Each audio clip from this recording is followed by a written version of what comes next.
What's good, everybody? Welcome back to the channel. If you guys are here all the time, I really appreciate you guys watching. If you're not here all the time, this is your first time seeing me. My name is Jordan. Usually I make videos about streetwear, sneakers, stuff like that. Today is a different video though. I'm basically going to be talking about what I kind of experienced with my mom. My mom passed away from breast and brain cancer April 16th, 2018 now. It's crazy that the day I post this will be 3 years. Today is the 15th. I'm recording this the 15th. But it's going to be 3 years since she passed away. And it just kind of all has been a blur since then. It was all a blur when she was sick too. I was in high school. My little sister was really young. It's just sad. I know that there's always someone out there that's going through more than I went through. And that's kind of a little way that helped me, just knowing that it could be a lot worse, and that I did get to spend a lot of time with her before she ended up passing away, and I'm forever grateful for that. And I'm forever grateful for my family and my siblings, because we all are very close, and that really helped me get through it too. So I'm going to get right into this. I'm going to throw up a little slideshow now, just kind of show you guys how she went from being perfectly healthy to her getting very sick. So yeah, hopefully you guys enjoy this little slideshow, and then I'll see you guys in a minute. It's been a long day without you, my friend, and I'll tell you all about it when I see you again. We've come a long way, from where we began. You know, we started. Oh, I'll tell you all about it when I see you again. Let me tell you. When I see you again.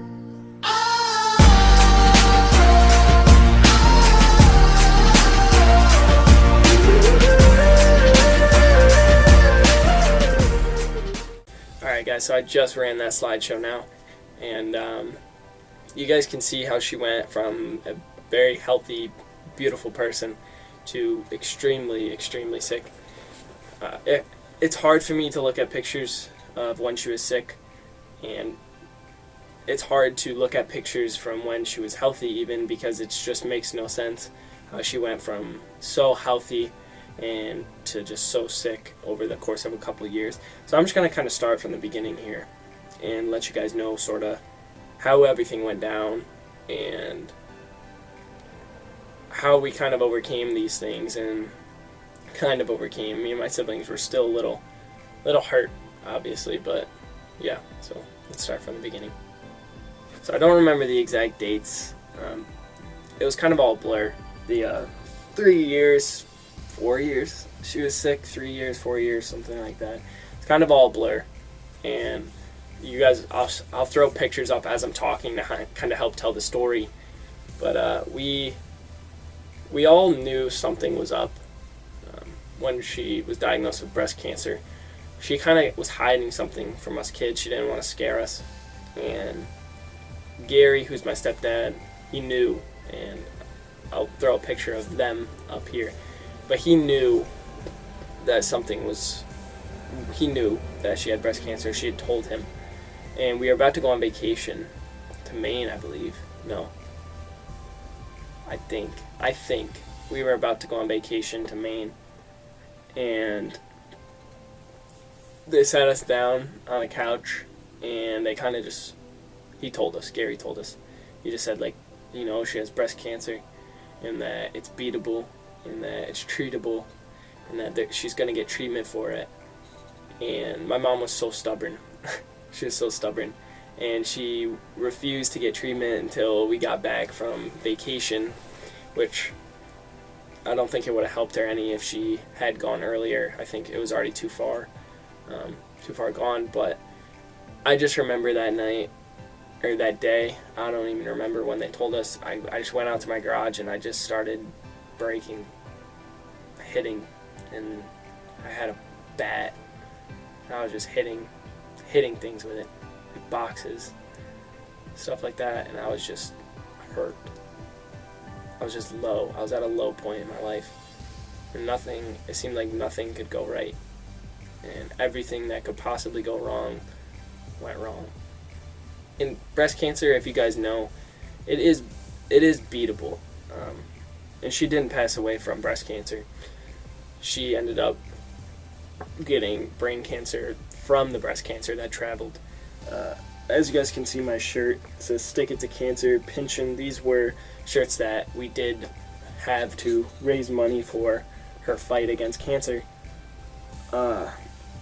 Anyways, so it kind of just, we went on vacation, then we came back, and she started treatment. I think losing her hair was very hard on her. She didn't like that at all. Her hair was always like one thing that she loved. She loved her hair. She loved like the way her hair looked, and she did it every single morning, made sure it looked the same every single day, and she had to cut it off because the chemo was going to do a number on her. It would have taken it off anyways. So she had my grandma, who was a hairstylist. Is that what they're called? She was a hairstylist for like years and years and years. So she shaved my mom's head, and I'll never forget the day I was at my grandma's house and I walked over, and there my mom was without hair, little peach fuzz on her head, and I don't know why, it was just so emotional, and we both just started crying, and I just hugged her, and I just told her everything's gonna be okay. And that sucked. I was young, guys. Like, I was 14, maybe. No, 13, maybe. My little sister had to have been 9 or 10. That's how young we were. And it just sucked. And I just know, like, I know there's other people going through things like this. And if you're watching this and you're going through this, please just stay strong. And there is hope. There is hope that things will work out. And just because my mom didn't beat it doesn't mean anyone who you're related to or anyone you care about can't beat it. It just means that this should be motivation for them to keep fighting, and that your family, they need you to keep fighting. But anyway, so after that, she went through all her treatment, and she beat it. She beat breast cancer, which was, at the time, like, the best thing that's ever happened to me. Like, I'll never forget that day, and there was nothing left. They couldn't find anything left in her breast, and she had beaten cancer, so we all thought. And then we kind of just went back to normal, almost. We started living the lives we used to live, playing hockey. We did those things while she had breast cancer. She never missed a game, even with brain cancer, even though she was so sick, she never missed a game.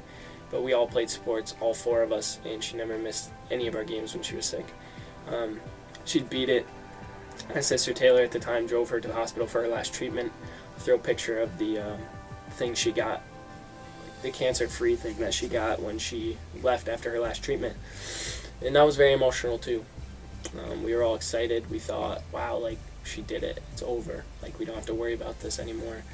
And she went back to work. She was an RN for like 30 years. She loved her job, and she worked constant hours to provide for us, and so we could go on vacation and we could get the things that we need to get, and the shoes that we needed. Like, none of these shoes behind me did she buy for me, like maybe a couple pairs, but I never ever would have asked her to pay for like a super expensive, like $500 pair of shoes for me. I wouldn't have even asked her, because I knew that she was working so hard to provide for what she gave us. So if I asked for something and she said that's too much, I would never ask for that again. I would never ask for anything that expensive again. And all of us, all of my siblings, we all did this because we knew how hard she was working for us. Anyways, she went back to work, and she just started getting headaches, like bad headaches, like migraines. And she said one day, I think I had brain cancer. And we all were pissed when she said that. We're like, that's not funny. Don't say that. And she's like, no, I'm serious. I'm serious. I think I do. And that's kind of when the light bulb went out. When the flame stopped burning. We all kind of just, we're kind of dumbfounded, I guess. Like, we're like, wait, we just went through all of this and now you think you have brain cancer. Anyways, we kind of went about our lives still. and she didn't get tested or anything until one night she fell out of bed. And Gary, my stepdad, insisted that we bring her. Pretty sure this is how it went down. So she went, and they found a tumor on her brain, on the left side of her brain. And the worst part, they couldn't do surgery because it was on the sensory motor strip. What that basically means is the sensory motor strip on your left side controls the right side of your body, controls your speaking, and your memory. So it kind of was, yeah, it just, there's no other word for it than it just fucking sucked. And I don't swear a lot on this channel, but it just fucking sucked. We'd went through all of this, and just for her to get even more sick. And I'll never forget my baseball coach at the time, who, he's one of, like, I'll always look up to him, and honestly he helped me through so much when it came to my mom, but I'll get into that later. But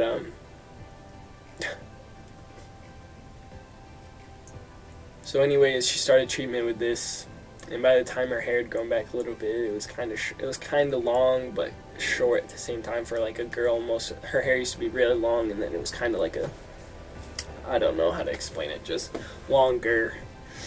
And so she started radiation. And if you guys know, radiation it kills you just as much as the cancer does, but it's trying to kill the cancer, which is the tumor. And it just took a toll on her. She started radiation and started getting really sick. The tumor started taking a toll. The tumor really started taking a toll. She couldn't move her right arm, could barely move her right leg. She had to get like this thing specially made for her leg, so that her leg wasn't like buckling, or because she couldn't lift her foot, like her foot was aimed down because she had no muscle control, so her foot was down, so she had to get something to keep her foot like this so she could walk. That was so hard to see too, just watching her not be able to walk. We take life for granted, guys, we really do. There's people out there that can't walk, can't talk, can't even think for themselves. There's people that are so sick right now, and we take life for granted. We really do. And I think about that every day, about how that could have been anyone. Why her? Why her? Why my mom got that sick and passed away when I was in high school? Like, why my mom? You know, and I think that's just one of those things that tears you apart. You have to stop thinking like that, because if you keep thinking like that, you'll never recover from it. She had a seizure. Very, very scary. I wasn't there. My sister Paige and my other sister Maddie, they were at a hockey tournament, Maddie's hockey tournament, I think. And my mom they were on the bed having a good time. Actually, no, I think she had already been diagnosed with brain cancer to this point. And they're sitting on the bed, and my mom said, "Call 911, I'm dying," something like that, and started having a seizure. At the time, my little sister is like 11, 10 years old, maybe 12. I'm not even 100% sure. I just know she was young, like very young. Especially to see something like that, see someone you love so much go through something so hard. And we didn't know what was going on. I wasn't there, but they didn't know what was going on. They thought like she was gonna die on the spot right there, because that's what she said. The paramedics get there, and everyone thought she had a stroke. Turns out she had a seizure. This started an entire domino effect. From here on, it just went down. She couldn't walk. She couldn't move her right side of her body. She couldn't talk well. She started forgetting things. She started having seizures pretty often, honestly. And you look back and you realize how many she actually had. And watching her go through those, guys, was just hell. Like, it was hell. It was so hard sitting there watching her, like, this close to her face, telling her, like, "You're gonna be okay. It's gonna be okay. It's gonna be okay. Ride it out. Ride it out." And it just sucked, dude. It just really sucked. And so she just kept getting sicker, and we tried everything. Radiation didn't work. So we kind of got to a point where we started accepting the fact that she didn't have long left. But Paige, my other sister, wouldn't accept it. So we started Googling other hospitals, other treatment options. My mom went, she did certain things to try to help her beat this. And we went to one hospital, which is Cancer Hospital of America in Boston, I think. And we're there, and the doctor politely asked that we leave the room. And Paige stayed because Paige had set the whole thing up, and Gary and my mom, obviously. But we knew, as soon as she said that, we knew, like, we had already heard it from other doctors that she said that there's nothing left they can do, and that the only thing we can do now is just pray and hope that she has more time, or that some miracle happens, because miracles happen. They do. People live through things they shouldn't live through. We weren't as lucky, but I know that the stuff happens, and never give up hope. Never. One night, I'll just never forget this. It was getting close to the day she passed away, because I was talking about my birthday, and she didn't remember. She couldn't remember my birthday. And I was sitting there, and I was like, she asked me to quiz her on, well, kind of asked, she couldn't talk well. She, like, said to quiz her on our birthdays because she couldn't remember things anymore. So that broke my heart. I'm sitting there, and I'm trying to remind her of our birthdays, and oh guys, it just sucked. I'm trying so hard to hold back tears right now because it's just so hard to talk about. But another experience that just sucked. She was sitting in the computer chair, and she just looked out of it. Like, I don't know if you've ever seen someone where they're just kind of looking dead straight, and their head is just kind of like leaning or starting to fall. And I kind of looked at her, and I like said, "Are you okay?" And she didn't respond to me. I thought she died. I literally thought she died. And I walked over, I turned the chair around, and I like got down on my knees, and I'm like looking up at her, freaking sobbing, dude, and I'm like, "Mom, Mom," and she's not responding to me. And then all of a sudden she looks up, and her eyes were she just wasn't there. It wasn't her. And we called the ambulance, and she didn't recover from it, but she recovered to what she was before that little incident, where she was still not remembering things, still couldn't move her right side of her body, but she was her, kind of. But that was just, oh my God, I'll never forget that. And I think that might be one of the worst experiences that ever happened when it comes to her having cancer. Just a couple more things I want to talk about. I don't want to be talking too long. Well, April 16th came, which is the day that she passed away.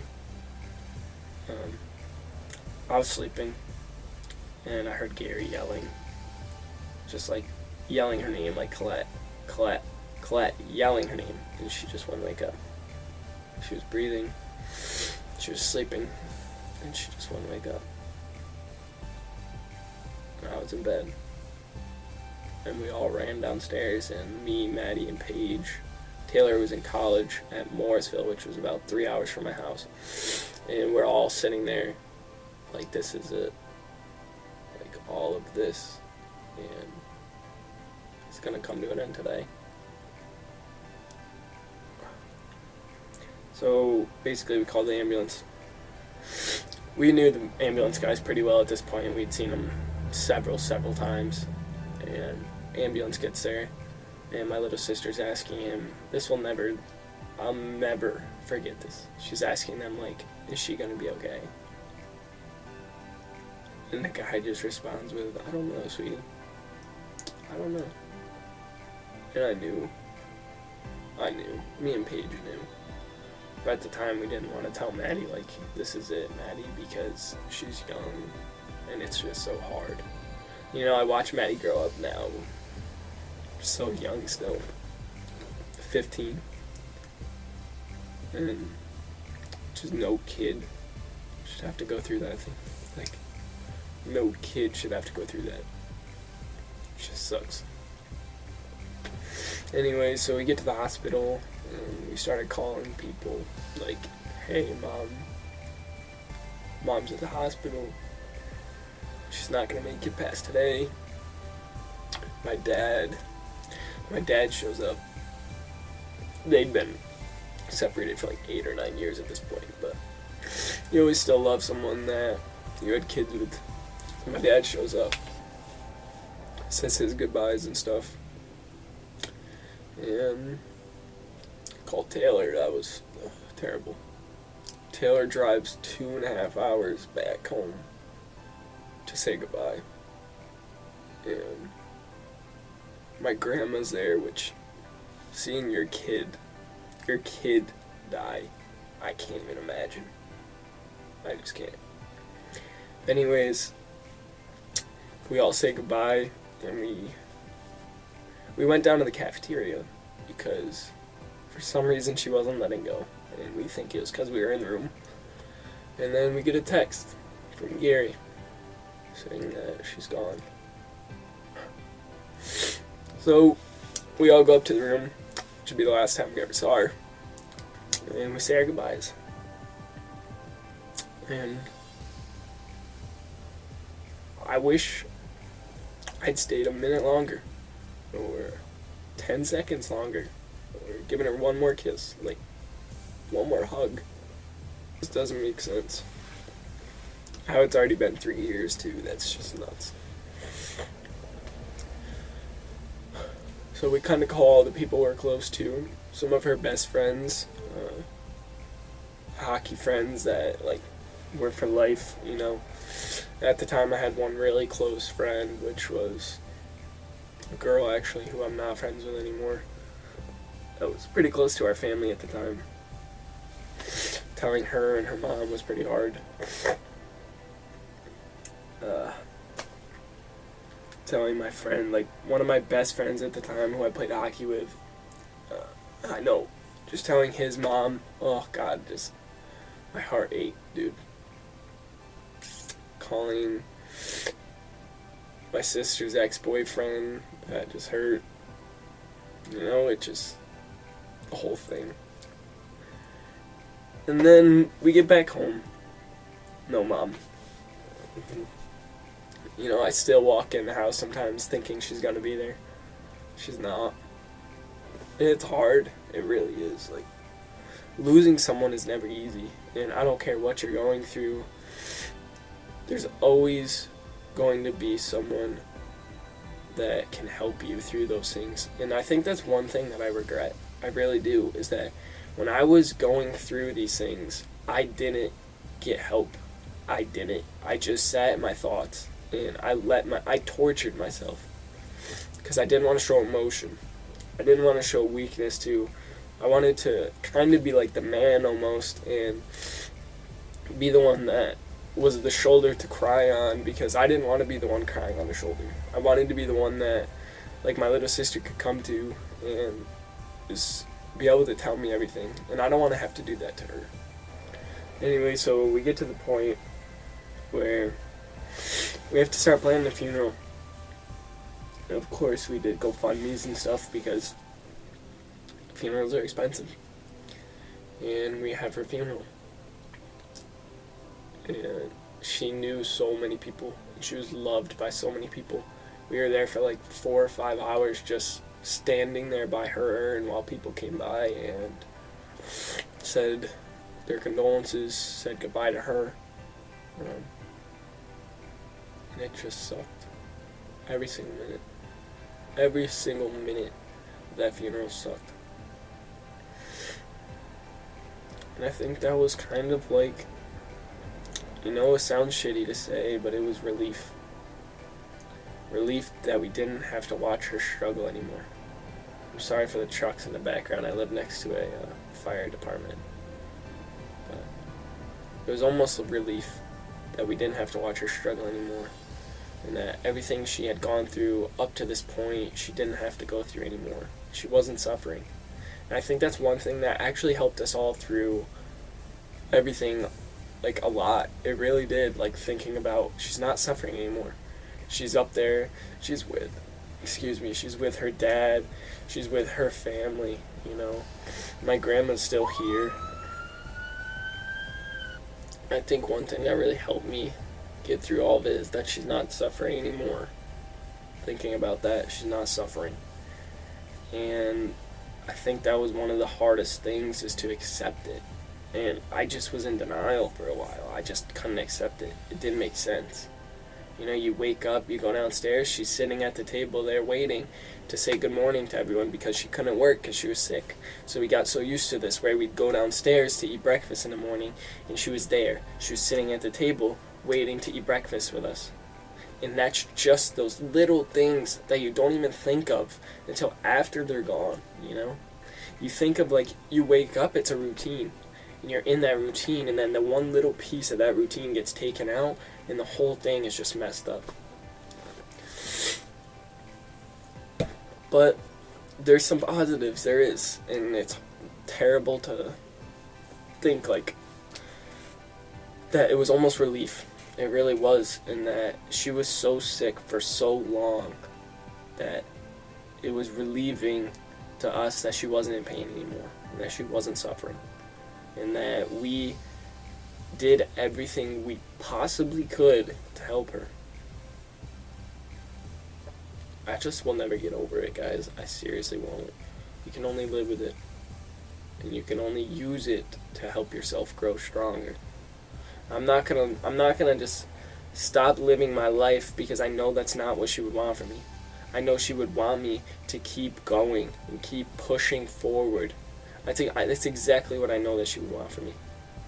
And I know that she wouldn't want me to live a life that I'm not happy with. And I know that she would not want me to live a life that I'm capable of living a better life. You know what I mean? Like, it's just hard. And I just live every day to try to make her proud. So anyways, I'm going to wrap this up. I'm basically just going to show you guys this one last thing quick. This is a ring with her ashes in it. I used to wear this just about every day, but my necklace broke that I was wearing it on, and I was scared to lose it, so I stopped wearing it. But I think I'm going to start wearing it again. I'll get another necklace. Yeah, it's basically too big for my finger, which is why I don't wear it on my finger. Otherwise, I would wear it every day. I guess I could, no, pointer finger's too fat. Yeah. But this basically has her ashes in it. This is like one of the last things of her that I really have. We still have her urn in my house too, actually. We never buried her. We wanted to keep her home.